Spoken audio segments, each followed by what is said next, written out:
बात है 14 जून साल 2006 की, जब एक स्पेस सैटेलाइट जिसका नाम था नील गैरे स्विफ्ट ऑब्जर्वेटरी ने एक रहस्यमयी चमक को अपने कैमरे में कैद किया। रहस्यमयी इसलिए क्योंकि यह अचानक प्रकट हुई और एकदम से गायब हो गई। इस घटना को गौर से देखने पर वैज्ञानिकों ने बताया कि एक व्हाइट लाइट का एक्सप्लोजन हुआ है और तुरंत ही गायब हो गया। शुरुआत में वैज्ञानिकों ने माना कि किसी ब्लैक होल ने किसी विशालकाय सितारे को निगलकर एक बस्ट के रूप में इसे बाहर फेंका है और इसे एक गामा रे बस्ट माना गया और इसे नाम दिया गया GRB 060614।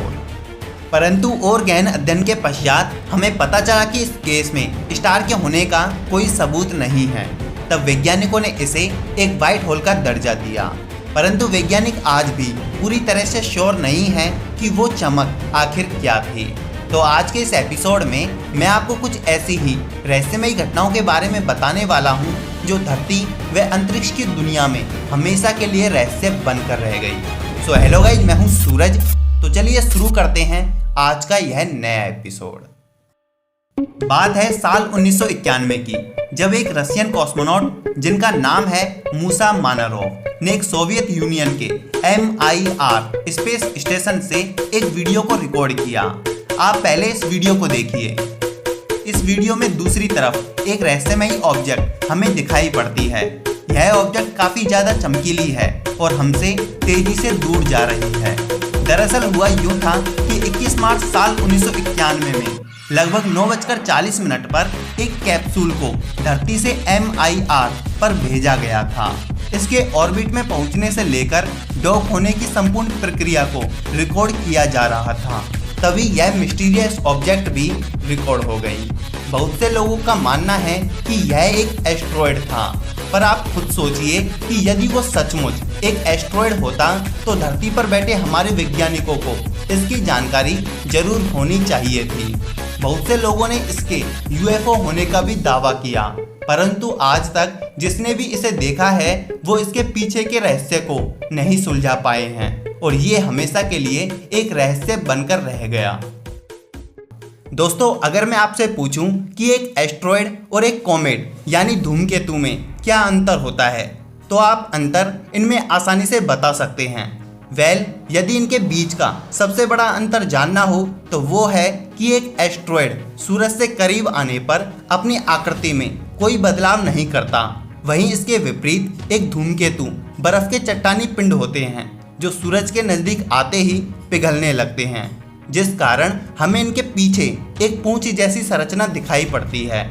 परंतु साल 1979 में हमने एक ऐसा ऑब्जेक्ट डिस्कवर किया जिसने खगोलविदों को यह सोचने पर मजबूर कर दिया कि आखिर यह ऑब्जेक्ट क्या है, क्योंकि कभी तो यह धूमकेतु जैसा व्यवहार करता तो कभी एस्ट्रॉयड की भांति। चलिए इसे थोड़ा खुलकर समझते हैं। जब वैज्ञानिकों ने इसे पहली बार देखा तब यह 3.5 घंटे में अपनी एक ऑर्बिट को पूरा कर रहा था।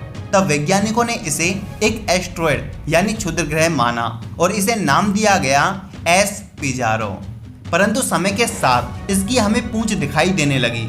तब साल 1996 में इसे धूमकेतु की श्रेणी में रख दिया गया। परंतु फिर आगे चलकर इसकी टेल की लंबाई, चमक व आकृति में भी हमें अंतर दिखाई देने लगे, यानी यह एक कॉमेट भी नहीं हो सकता। तब वैज्ञानिकों ने अपनी एक थ्योरी पेश की। वैज्ञानिकों ने बताया कि शायद यह एक कॉमेट है और यह पूरा का पूरा बर्फ से बना है। अपनी तेज रफ्तार की घूर्णन के कारण यह गर्मी व सूरज की अनुपस्थिति में भी पिघलने में लगा है और जब इसकी बर्फ पूरी तरह से खत्म हो जाएगी तब इसकी पूंछ भी हमें दिखना बंद हो जाएगी। आपको बता दें कि 5 साल बाद साल 2028 में यूरोपियन स्पेस एजेंसी इसकी मिस्ट्री को सुलझाने के लिए कैस्टालिया स्पेसक्राफ्ट को लॉन्च करने वाला है। आशा है कि यह इसकी मिस्ट्री को जरूर सुलझा देगा। दोस्तों, बात है साल 2005 की, जब ISS यानी इंटरनेशनल स्पेस स्टेशन के कमांडर जिनका नाम है लेरोय श्याओ ने धरती से करीब 370 किलोमीटर की ऊंचाई पर एक रहस्यमयी रोशनी के देखे जाने का दावा किया था। साथ में उन्होंने इसका भी जिक्र किया कि वह कोई प्राकृतिक घटना तो बिल्कुल भी नहीं हो सकती। इस घटना के कुछ सालों बाद जब उनसे इस मिशन व स्ट्रेंज लाइट के बारे में पूछा गया तब उन्होंने बताया कि साल 2005 में एक मिशन के तहत मुझे एक झटका महसूस हुआ। समझने के लिए जैसे ही मैंने बाहर की ओर देखा, मुझे 5 रहस्यमयी रोशनियां दिखाई दी जो उड़ती हुई प्रतीत हो रही थी। आपको बता दें कि इस घटना के समय वे धरती से 320 मील की ऊंचाई पर 17,000 किलोमीटर प्रति घंटे की रफ्तार से ऑर्बिट कर रहे थे और वे अपने 4 चक्कर भी पूरे कर चुके थे। वे बतलाते हैं कि वो रोशनियां केवल कुछ क्षण भर के लिए ही थी और वे विपरीत दिशा में जाती हुई गायब हो गई। हालांकि उन्होंने इसे कैमरे में भी कैद करने की कोशिश की, परंतु उन्हें निराशा हाथ लगी। परंतु उनके इन दावों ने एक व्यक्ति को इस रहस्य को सुलझाने के लिए प्रेरित किया और वे थे नासा के पूर्व इंजीनियर जेम्स स्मिथ। इन्होंने उसी समय की ऑर्बिट के दौरान की कई तस्वीरों को सैटेलाइट के जरिए कैच किया और उन्हें मिली एक रहस्यमयी तस्वीर जो थी ये। इस तस्वीर में भी हमें वो 5 रोशनियां दिखाई दे रही हैं, परंतु वे इसके रहस्य को सुलझा नहीं पाए। उन्होंने इस बात को कहते हुए अपनी बात को समाप्त किया कि यदि आपको अंतरिक्ष में कुछ रहस्यमय दिखाई पड़ता है तो निसंदेह आपके जीवन को खतरा है। I have no doubt there's other life in the universe. What I doubt is I don't think we've found each other yet. Commander Shao in strange light का कारण एलियंस को ही मानते हैं। आप इसके बारे में क्या सोचते हैं? मुझे कमेंट बॉक्स में जरूर बताना। दोस्तों, अंत में आप सभी के लिए मिस्ट्री से भरी एक स्ट्रेंज लाइट है जिसे कई बार ग्रामीण नॉर्वे में हेस्टन लिन घाटी में अक्सर रात के समय में दशकों से एक रहस्यमयी रोशनी की एक श्रृंखला में देखी गई है।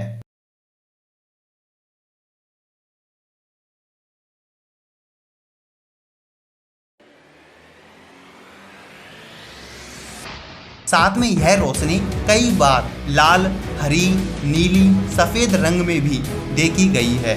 यह कई बार अपने आकार को भी बदलती है, वह तेजी से घूमती हुई भी नजर आती है। कुछ वैज्ञानिकों का मानना है कि यह प्राकृतिक घटना है, पर कुछ मानते हैं कि यहाँ एलियंस की कोई गतिविधियाँ होती हैं। यह स्ट्रेंज लाइट बिल्कुल वैसी ही दिखाई पड़ती है जैसी हमने चांद पर देखी थी। आखिर चांद पर देखे जाने वाली रोशनी के पीछे क्या कारण था? जानने के लिए इस वीडियो पर क्लिक कर दें। वह हमसे दोस्ती और सपोर्ट करने के लिए इस चैनल लोगो पर क्लिक कर हमें सब्सक्राइब कर दें। Thanks for watching.